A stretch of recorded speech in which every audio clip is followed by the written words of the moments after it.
I am so glad to see you after a long, hot summer, and also to have the mayor here, who is our guest speaker today. And he is going to have to leave a little bit on the early side. You know what they say about Mayor O'Connell? He's everywhere. And he's recognizable too. But before he begins, I'm going to ask Ralcon Wagner to come up. Ralcon, for some of you who have attended his lectures, has written a number of really superb books about the history of Nashville, including the history of the streetcars. Couldn't be more appropriate at this time than to have Ralcon share his book with him. Ralcon?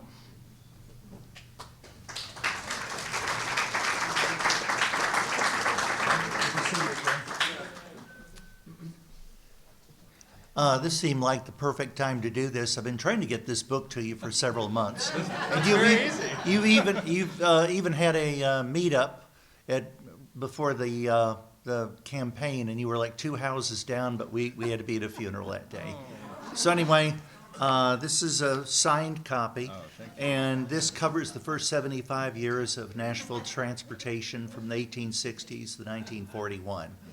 Streetcars is the buses were coming in. So thank you so much for your stance on transit. We really appreciate it. Thank you.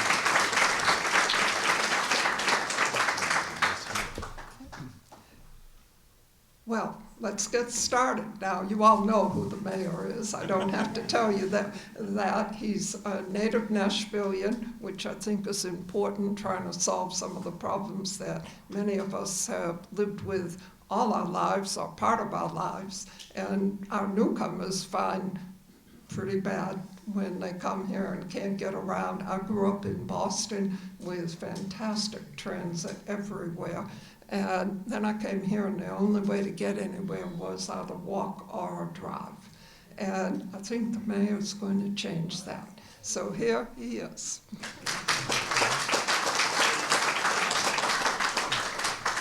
Thank you, Jane, and thank you for the opportunity to visit with you all as a Nashville History Club. And Ralcon, I think this is such a good reminder, and I hope that part of today's discussion is reflective of this. Is my entire life from growing up here, being a kid, I still have very distinctive memories of people just explaining as if it were a given that Nashville's a car city, and that's the only thing we ever will be, as if it's the only thing we've ever been. But it couldn't be further from the truth. In fact, we had a very vibrant transit network, and I think it's worth exploring the history of that. So for present day, certainly want people to be aware that we are trying to actually improve our future. It is fine to have the automobile have risen to prominence as a mode of transportation. It's less fine that we assume that everyone who chooses to live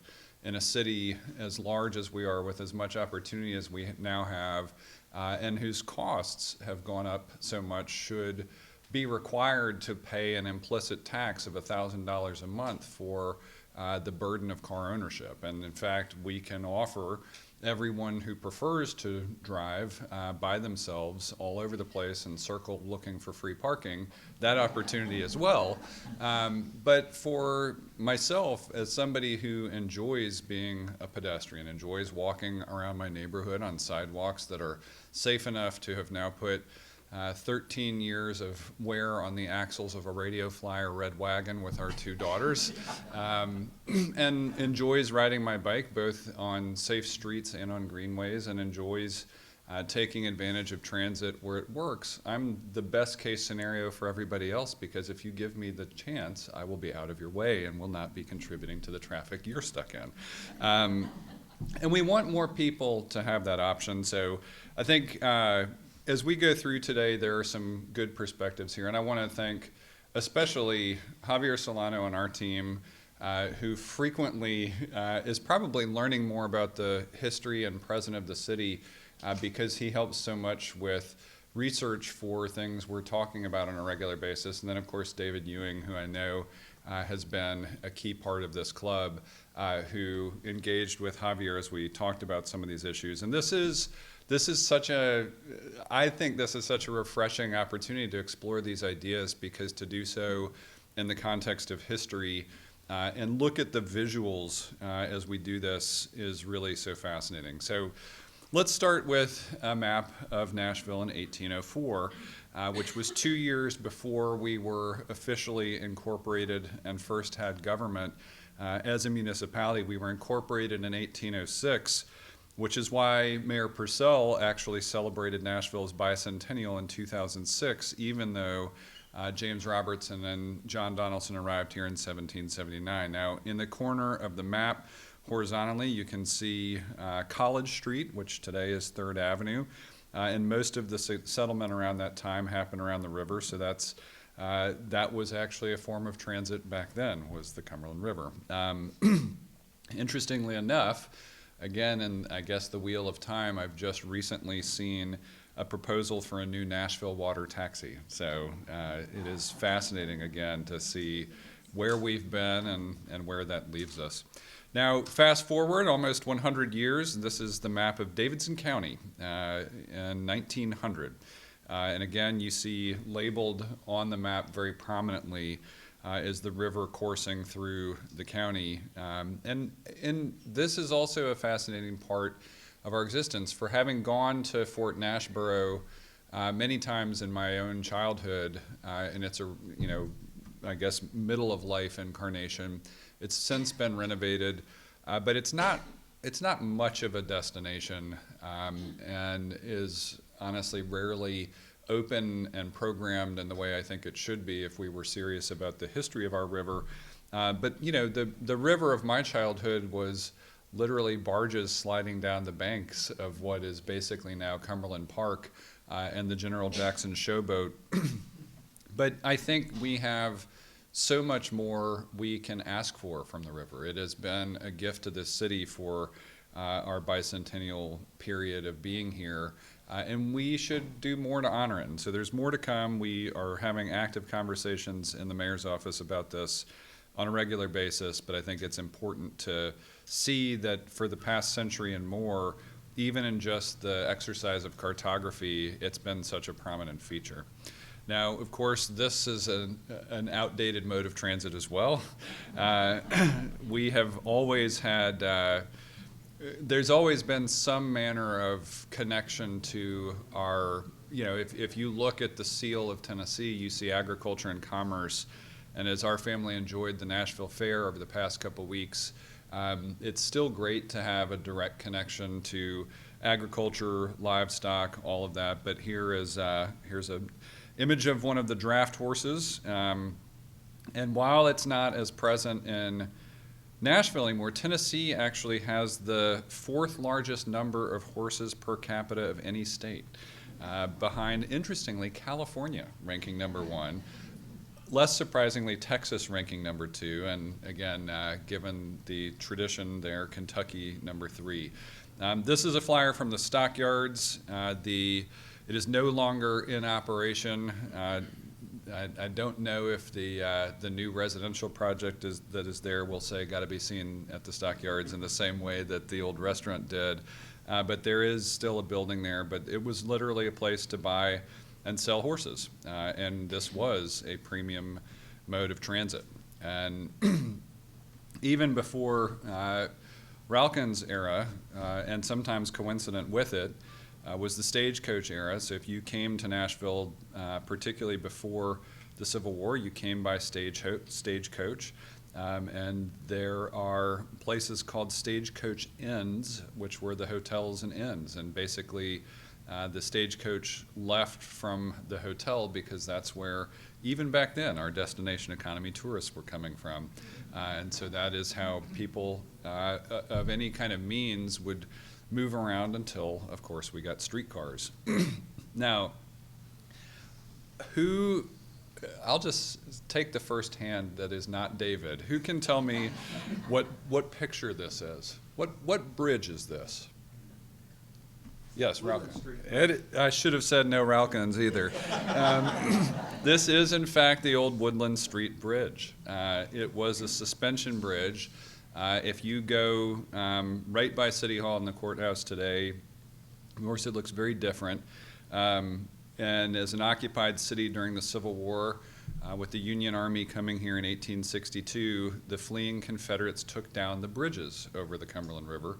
And then after the war, they were rebuilt. And this was actually one of the rebuilt bridges. And if you look carefully at the sign, it says, "Keep to the right, $5 fine for driving faster than a walk," which I will say, given inflation, that was a pretty hefty fine back then. And these were toll bridges, so if you took a horse or carriage across a bridge like this back then, you paid a toll. But if you walked, there was no toll. And interestingly, what we think of today as historic Edgefield was actually a separate city from Nashville before the Civil War. And after the war, they needed to build a bridge, and neither city wanted to fund it, but both cities recognized it was important, and this was actually how Edgefield became a part of Nashville, was to merge the cities to cover the cost of building the bridge. So a fascinating part of historic Edgefield's history. Now, among the streetcars originating in Nashville, they were actually first horse and mule drawn. They advanced a little bit beyond the stagecoach, which tended to be family or small party size, to something that could accommodate larger groups. And this is the North Edgefield streetcar, which you can see just above the windows of the car. And most of them back then were owned by private entities and ran just a single route. And so, maybe think of it as like a party bus, I suppose. So you had a small number of these operating independently, and many people did use them to get around Nashville. And this is what a ticket looked like. This is a ticket to the Church Street and Spruce Street line, and you can see it's marked by the route it took. Spruce Street then is 8th Avenue today. Again, picture of exactly what you're getting right on the ticket, a small streetcar company with horses and mules, basically taking advantage of the technology of the time, being able to use the power of horses and wheels and simple construction to create an early form of mass transit. And this is 3rd Avenue, and there's one in operation on the street being pulled. And then we get to real streetcars. Now we're basically at Ralkin's book. This is 1889. And this is when Nashville was actually a leader in the entire country for streetcars. It was, again, yes, we may not have had a lot of automobiles in the world at all at the time, but it is absolutely the case that Nashville's history includes all of the modes of transit that have worked in cities. So this was Nashville's first big transit moment, and we were actually the second city in the United States to have electric streetcars. So remarkably, we had a zero-emission complete transit system back in 1889. All right, and then another quick pop quiz. Does anybody know offhand, take a guess, or if you know, if you're not Ralkin or David, 2 exclusions now. What was the first city to have electric streetcars? Buffalo. Nope. Boston. So we were number 2. How was the electricity generated for that? I am going to guess it was coal somewhere, but I'm not sure. David, I don't know if you know off the top of your head, but The streetcar company was the electric company too. that's right, because if you go back, I'll show you later in the slide. David raised a great point. That's a really fun point of trivia that you'll see on a map coming up. All right, again, 2 exclusions now. Who can tell us what street this is in the city of Nashville? Yep, good guesses this time. This is Broadway in 1885. It was a dirt road. Much harder to have NASCAR doing donuts, and at that time you might have had some horses doing that. Now, here's just a few years later. You can start to see some of that electricity. The lines for the streetcars now in the middle of the street, but it is honestly remarkable that the profile of Broadway is still evident in some of the things that we've done. And I see Ann Roberts sitting in the front row, who was a huge champion of the idea of the district and historic preservation of Broadway, and we collaborate on that project many times over the past few years. But it is remarkable to still see, more than a century later, something else. Now, who can recognize this building? Yes, indeed. This is the Hermitage Hotel. You can see the state capitol right there in the background. And notice what is behind the horse and carriage that has pulled up. Now we're starting to see automobiles. So take a guess at the year here. Very close. I heard 1910. This is 1914. So we are starting to see the advent of cars appearing in the mix of modes that people are using to move around the city. Now, here is, going back just a little bit, this is 1897 during the World's Fair. It's the Tennessee Centennial Exposition. This is actually in Belmead, across the street from Belmead Plantation. You can see the rail line in front of the folks pictured here. It's a little train station made for people who came to buy horses, and kind of a Victorian design. And you can just get a sense of, even when it was a temporary or small kind of structure, it kind of had a level of dignity for people at the waiting area for the train station.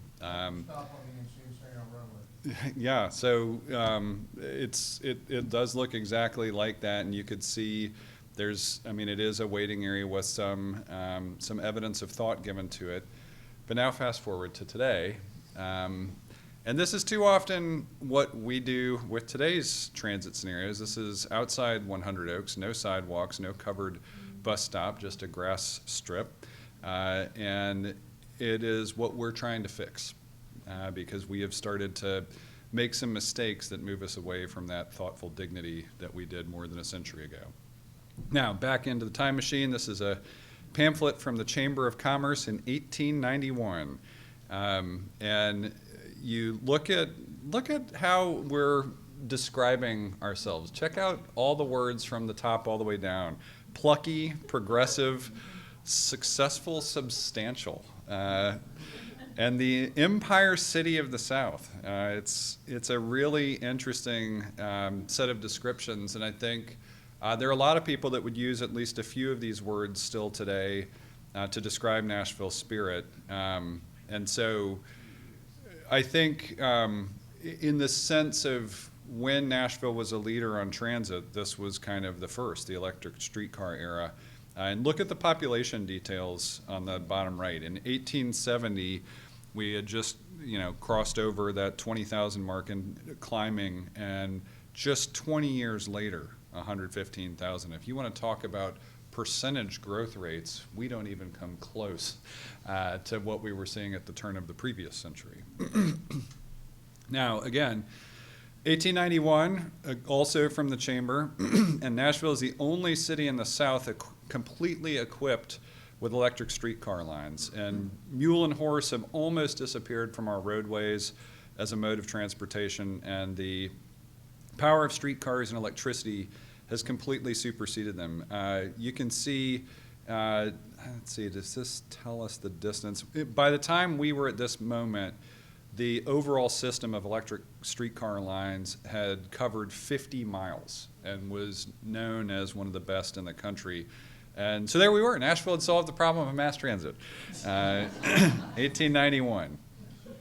And it's so interesting because as we get through all of this, you'll see that that wheel of time shows that Nashville seems to kind of wake up to best practices about every 60 or 70 years ago in terms of how we move. And so we got there here in the late 19th century, and then again in the middle of the century, and now about 70 years later, we have another chance to get there. So here it is, the map that is the old streetcar line map from the Nashville Rail and Light Company. This is what David was talking about. The streetcars were actually operated by the utility at the time. The new trolleys required electric power, and so that's when the era of the public utility monopoly was coming online, but the Nashville Railway and Light Company became the local public transportation monopoly also by 1902. But take a look at this. It is remarkable how extensive it was. It is remarkable how it anticipated growth that materialized almost exactly along these same corridors. If you look at where East Nashville was, the old historic Edgefield area, out West End and Charlotte, axes that kind of take you north and south, east and west, and how much of not just downtown, but really any part of what is the old city of Nashville we covered with true mass transit. And here is, by this point, with electricity powering it instead of horses and mules, you could truly fit a lot of people on it. This streetcar was actually named after Andrew Jackson, as you can see along the side there. They named the streetcars after prominent people, and I've got to take this idea to WeGo to see if we can start doing that with our buses. But this was a very standard streetcar at the time. And this is what it looked like on the inside, 1926. Brand new, again, a very comfortable passenger ride, great way to travel, and actually most Nashvillians of the day were, if they weren't walking, this is the way they were getting around on that grid. So it isn't, generationally, it isn't actually that unfamiliar to us to be a very transit-driven city. Now here's West End. This is around where the Catholic diocese and church are, kind of around 18th, 19th Avenue. You can see streetcar tracks everywhere, turn of the century through the early 20th century. Now, you know, there is still a lot of history to dig through, but I think, David, your estimate was probably about 75 to 80% of residents would be using transit at that time? Yes. Right, and we're down to roughly 2 to 3% of Nashvillians using our transit system today. But these were very popular. And we, of Choose How You Move, if we go back to that first slide, you will see our 4 key pillars are sidewalk, signal, service, and safety. Here's an example of safety in effect. Don't take foolish chances right there on the transit vehicle. I mean, because even anybody who's ever operated heavy vehicles of any kind, particularly on rail-based transit, somebody's always going to try to rush across in front. We still have that issue with crosswalks today. But we do think that across technology, personnel, even simple things like lighting, it's why safety is one of the core pillars of our proposals in Choose How You Move. But the place where riders at that time would have been in the greatest danger was getting on and off the streetcars. And just for context, with WeGo Central, the Elizabeth Duff Transit Center, there right by Municipal Auditorium, this is right there by the current site of Municipal. Now, I imagine anybody who's walked along the Richland Creek Greenway knows this. This is, again, an exercise in safety. Dutchman's Curve, the worst train crash in American history still to this day.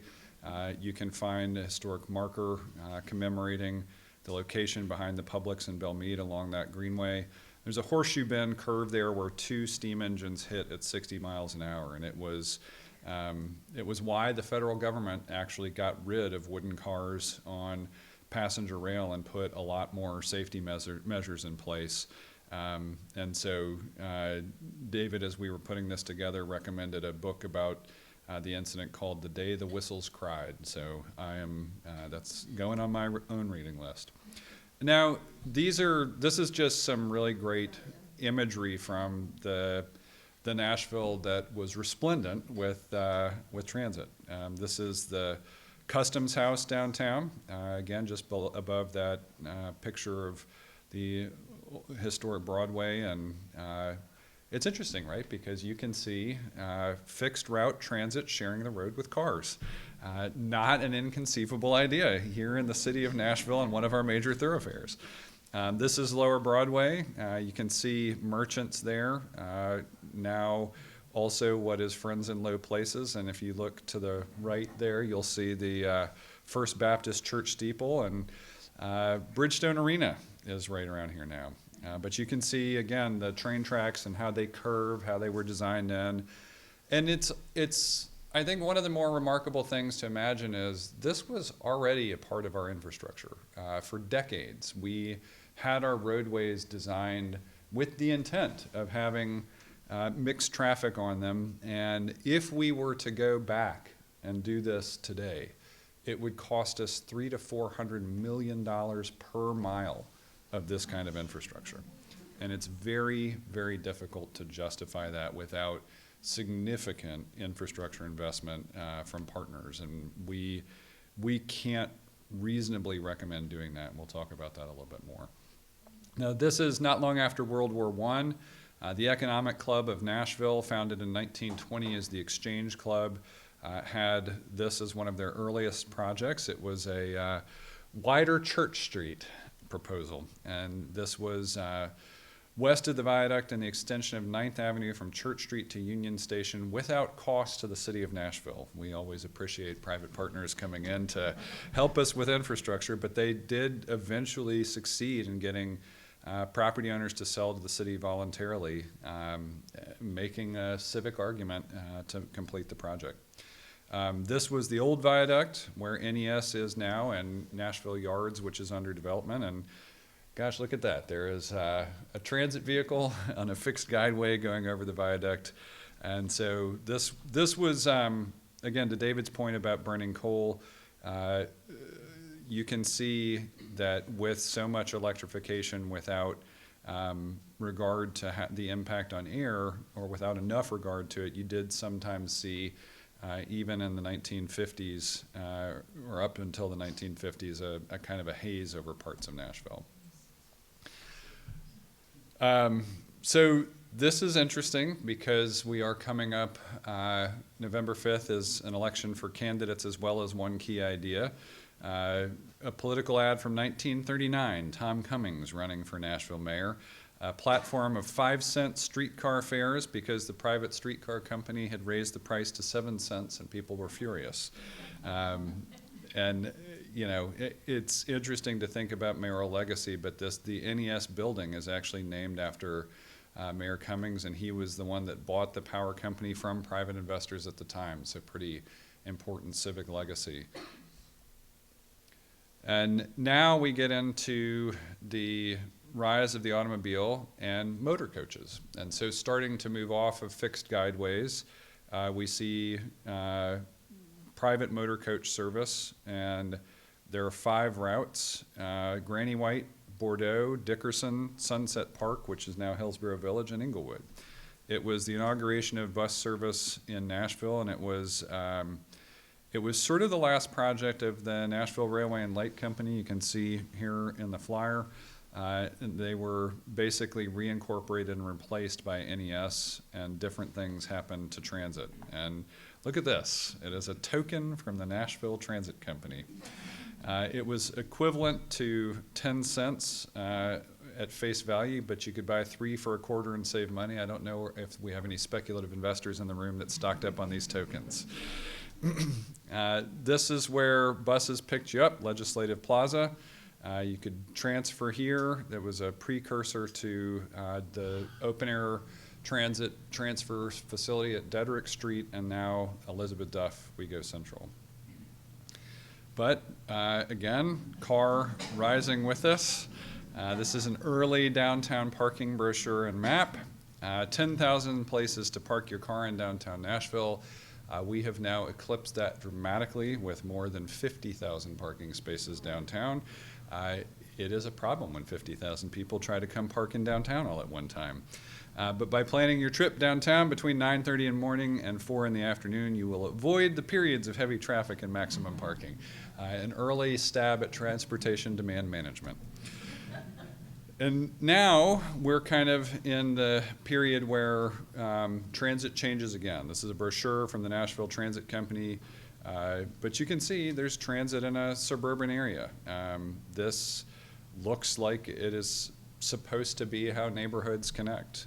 You can even see a message from fuel efficiency there. And then in 1954, the Nashville Transit Company, again, think about where we are as pioneers as a city, first in the nation to be granted exclusive use of curb traffic lanes for buses in rush hour. So look at that, dedicated lanes for mass transit right here on the ground in Nashville. And after 8 months, it was considered an unqualified success. These are dedicated bus lanes, and we were the first American city to do it. And that is Church Street. And people rode. This is Church Street again. Ridership through the years had very, very strong percentages. West End bus. You can see anybody who, again, knows Nashville names sees Kane Sloan there right on the front. Here's the Broadway Viaduct, Union Station, the old Tennessean office right there. And this is traffic from a convention returning to their hotels, all using the Nashville Transit Company buses. Nashville bus from the early 50s. But this is the only photo that David's seen of something in Nashville that shows segregation signage as a part of this. So you can see the impact of transit, but also one of the more troubling legacies of that period after the Civil War up through desegregation. A closer look, and it's a part of the reckoning with our past, and we'll come back to this theme. Now, we also created the tour bus industry for musicians. Grand Ole Opry story. You could play anywhere else in America and make more money, even though it was prestigious to perform at the Opry, and people wanted to. You had to play 26 dates required, and the Opry was very strict about that. And so to make bigger money, musicians had to go on the road. And they had to be back in Nashville at 7 o'clock on Saturday night at the Ryman to make WSM. And that's when tour buses started, because they had to be on the road. And many big stars today, from Keith Urban to Jelly Roll, still have their tour buses parked somewhere in or around Nashville. But this is also the time after the 1950s when the automobile started redrawing our cities. Again, some tough moments in our history, the birth of the interstate system. There's Z. Alexander Luby going over the plans and the response for I-40, which anyone who has set foot on Jefferson Street since it was paved knows how devastating it was to the community there, just absolutely draining the life out of a vibrant cultural corridor in the city. And so this is one of those meetings about how we get there. But the reason we have 3 interstates here was the idea to have some of them get passed. Al Gore Sr. was actually the father of the interstate highway system, and if anybody thinks that Al Gore invented the internet, it's actually more true that his father kind of did the original superhighway, not necessarily the information superhighway. And here's Jefferson Street as that construction was taking place. It is absolutely a sign of the impact of the advent of the automobile age in Nashville. And Jefferson Street really did, if you've ever been down to the Jefferson Street Sound Museum and talked to Lorenzo there about the history, he has collected so many photographs and stories and memorabilia from when it was at least as vibrant as Broadway and welcomed everyone from Little Richard to Jimi Hendrix. And then here are fences going up right under the underpass. This is from maybe the late 60s. And it wasn't all that long ago, in fact, in my lifetime, that permission was granted by the federal government to take down the fences separating this little stretch of Jefferson Street from the interstate. Now, I-440, a more contemporary version of this, and I remember this because I am old enough to remember riding my bike on I-440 before it opened, which was a great joy as a kid, but I know folks from Hillsborough Village didn't like it because it tore through there. But there was a short line railroad, and this was actually along some right-of-way that already required less destructive eminent domain than what happened to Jefferson Street. So when they built 440, it really didn't tear down many houses because of that.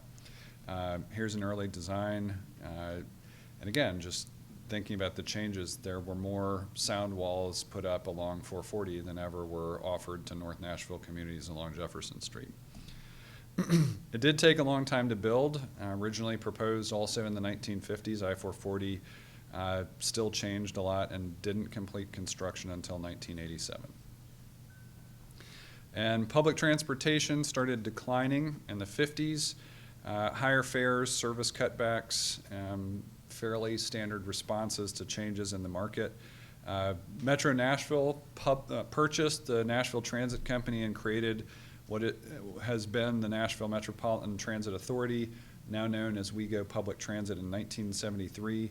And so it's very interesting too, because transit in Nashville until that time had been essentially run by private companies. And here's an early MTA advertisement. Nashville's economy car since 1973. And the fine print there talks about a 31% increase in passengers, 100 new buses, new designs, reduced pollution. Sounds somewhat familiar. Now this is a more contemporary version. This was from 2001 during Mayor Purcell's era of governing. And there are a lot of different people living in Nashville, and we wanted to make sure that we were trying to reach everybody, and you start to see some Spanish language and language access considerations in municipal communications. MTA gets a full rebrand in 2018, just not that long after I had left the board and began serving on the Metro Council, and WeGo Public Transit is born. The rebrand used recommendations from the 2016 strategic plan called In Motion, and it was interesting because this was happening somewhat independently of the 2018 referendum effort. This is Elizabeth Duff, whose name is now a part of the WeGo Central. It is the Elizabeth Duff Transit Center at WeGo Central. She was the first woman and first African-American woman bus operator in Nashville, hired by MTA in 1974, and very much a trailblazer. We just had a mural commemorating her legacy on the lower level of the transit center bearing her name. Not only was her family there, but Michael Patton, whose father, Ernest Rip Patton, just had the North Nashville Community Transit Center named in his honor, was there as these pioneering families of freedom riders and career pioneers joined together to celebrate some public art commemorating their families' respective legacies. So a really, really great moment. This is her later in her career, and what's remarkable about Elizabeth Duff was she was not only a pioneer in the city. We are now, WeGo has the third generation of Duffs working at WeGo, and it's really remarkable that 3 generations of the Duff family have served the city in this way. She retired from Nashville MTA in 2007, just months before I joined the board of directors after 33 years of service to the city. You can see in the background here, Ticket to Music City, again, Purcell era imagery. And since that time, since she retired, we've had a couple of different major efforts to improve transportation in Nashville. Mayor Dean's proposal for the AMP, which was an east-west connector, a demonstration project, which didn't get completed, and then the Let's Move Nashville referendum under Mayor Berry in 2018. In July of 22, the Metropolitan Council approved an ordinance to rename the Transit Center after Elizabeth Duff. All Metro Council members co-sponsored the bill. And now, after we reflect on our past, we come to today.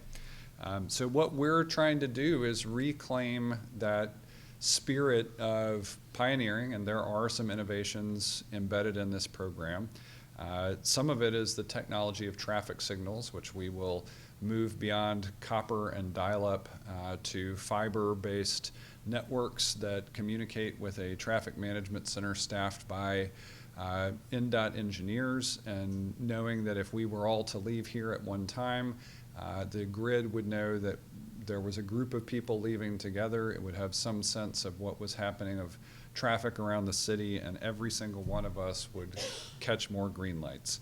The upgrades to 2/3 of our signalized intersections is in fact one of the more important elements of this program, because it helps motorists. It recognizes that yes, since the 1950s and the advent of the automobile as something that did change cities to be very car-oriented, we get tremendous benefit from that. But so do the modern transit vehicles that will be able to communicate directly with those upgraded signals and help the people who want to be taking transit do so. As a healthcare and hospitality workforce, another key element of this is the 24/7, 365 and more frequent transit service. This is how we start to make a dent in our billion-dollar backlog of sidewalks. This will let us complete 86 miles of sidewalk and complete our entire priority sidewalk network. And it will offer more safety through everything I mentioned. It will have better lighting. It will have improved technology. It will have intersections that are fundamentally safer, and it will have more personnel, so that no matter how people are moving around the city, that they should be able to do so in a way that reduces their likelihood both of collisions, but also of anything that could come up with criminal interactions or anything else. The way that this works, we have prepared, according to the terms of the Improve Act, bipartisan state legislation from several years ago, a referendum compliant with that, with a fully detailed program. Again, the spirit of sidewalks, signal service, and safeties. All of us together will make a decision on November 5th about whether to proceed with this program. But we'll double our frequent service. There are 54 miles of what are today broken corridors. If you have ever been out Main Street or Gallatin Pike in East Nashville, if you've been up Dickerson Road, if you've been out stretches of Nolensville, you know there are areas where there are no sidewalks, but you can tell that people want to walk because there are dirt paths.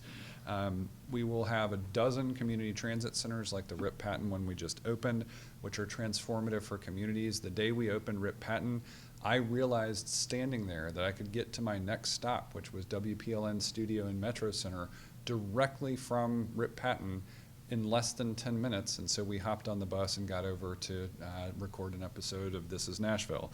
And it went from connecting North Nashvillians from 10,000 jobs to 66,000 jobs. The way this expands the opportunity map while also lowering household cost is extraordinary. There are 17 park and rides, a recognition that while we're not going to pay for the entire region's transportation options, we need to be able to plug into the region. We'll have 4 brand new express routes. And you all have said this is what we should be doing. Over the past decade, there have been 70 plus different planning exercises, more than 66,000 points of public input. And we know how much Nashvillians are looking for options to lower our cost of living. Now, this is what you're going to see when you go into the ballot box after President, U.S. Senate, Congress, State Senate, State House. At the very end of your ballot, the one idea that you can vote for that is not a candidate will be the Choose How You Move proposal. That is not going to be in there as a name, but it does talk about what is in the program, and you will have the choice to vote for or against. This is ballot language approved by the Metro Council a few months ago. We've been very fortunate. The Metro Council kept this entire program on their consent agenda for 3 readings straight. They were so supportive, it was not even pulled for positive discussion. The Davidson County Election Commission unanimously had a bipartisan vote to get it on the ballot. The Greater Nashville Regional Council and Regional Transportation Authority alongside WEGO's boards have all supported the program. And so this is the basic information about it. Of course, you can learn more at any time, nashville.gov/transit, but thank you for joining me for a walk and I guess a ride down memory lane as we talk about Nashville's transportation past and ideally our future. Thank you so much.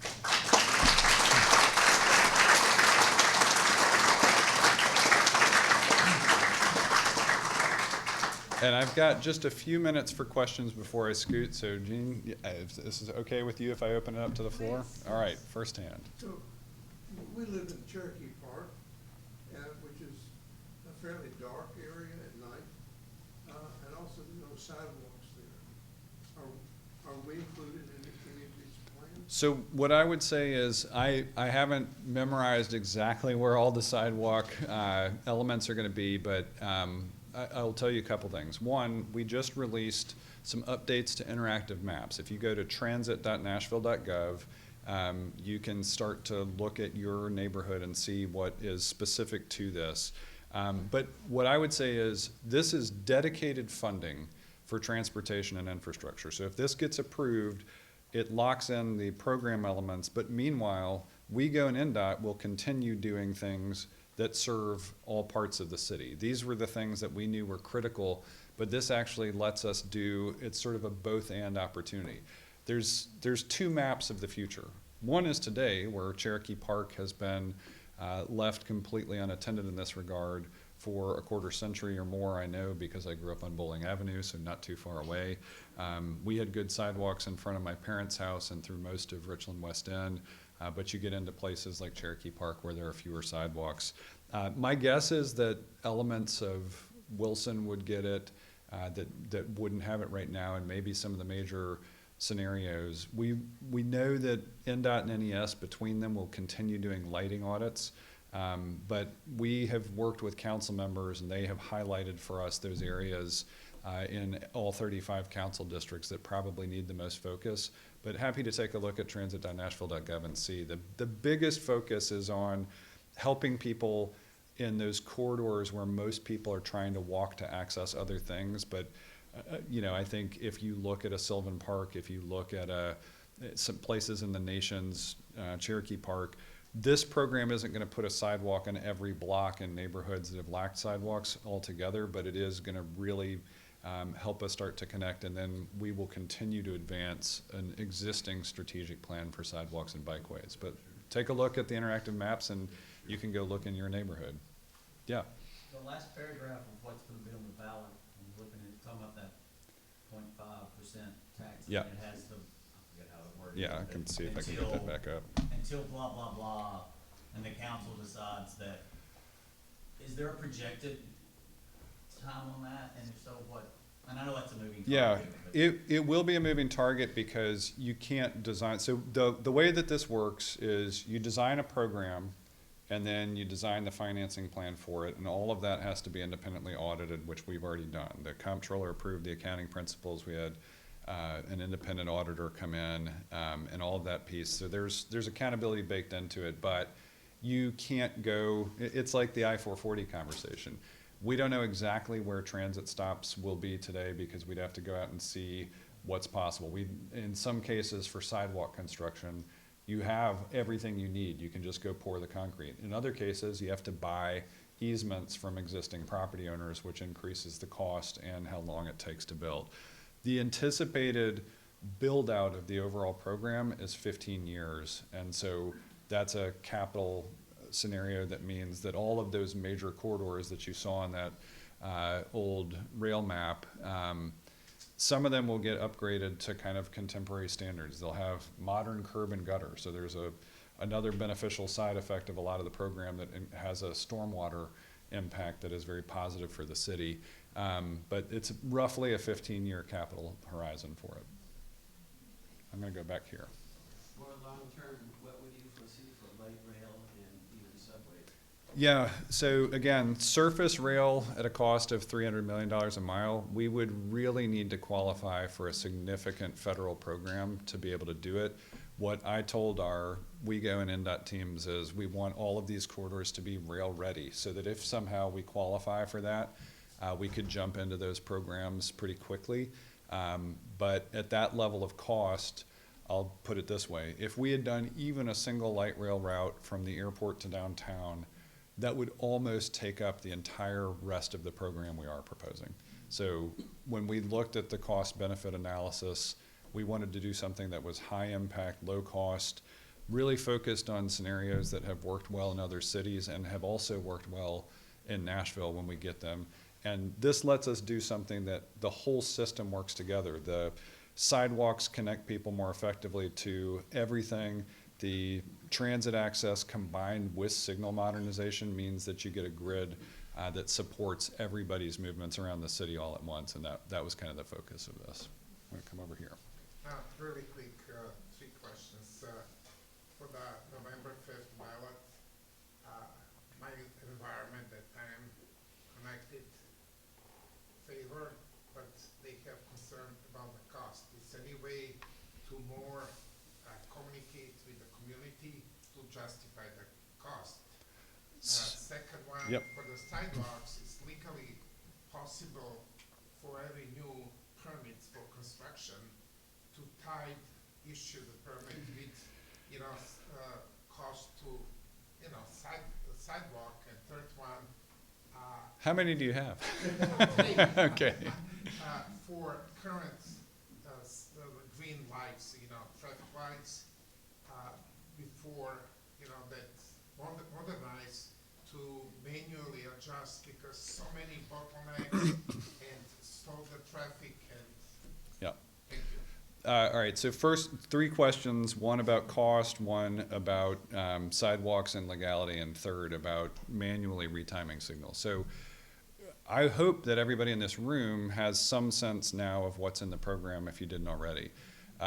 We're telling you exactly what's in and exactly what it costs. We are not saying, hey, we're gonna go raise money and then we'll build something that we hope you like. It's very specific. This is very much a case of you are getting what you pay for here. If people's approach is, you could give me, the best meal of my life for the next century, and I could share it with all of my family and friends, but it's going to cost you a half penny on the sales tax, and they go, I don't want to do, you can certainly do the cost-benefit analysis on that, right? For me, this is well worth the $6 to $7 a month that I will pay, and my family will have to consider. If you're going into Target, Walmart, Kroger, anywhere, the extra quarter you put in the jar, knowing that if you go to Cool Springs today, if you go to Providence and Mount Juliet today, you're already paying the sales tax percentage that we are asking people. So we're asking for alignment with the rest of Middle Tennessee, except for Sumner County, but also Hendersonville. We're very consistent with what's happening. I think that's important. For sidewalks, we got challenged in court, so no, we can't do that anymore.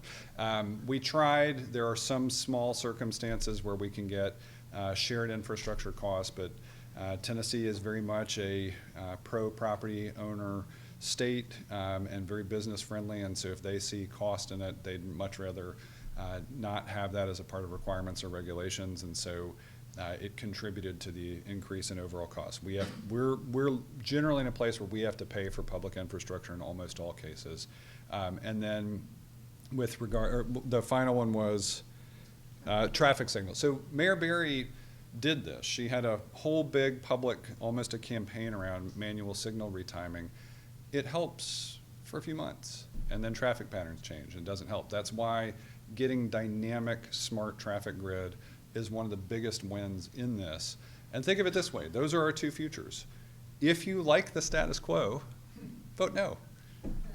If you want to do all of the things that are a part of this program and do them quickly, because if we don't pass this, every single one of these elements moves closer to the end of the century than to tomorrow. And so in the adage of when is the best time to plant a tree, we would have loved to have made more progress 20 years ago, but we can start doing it November 6th if we do this together. And Gene, with that, I see Mike at the back of the room, and that means everybody.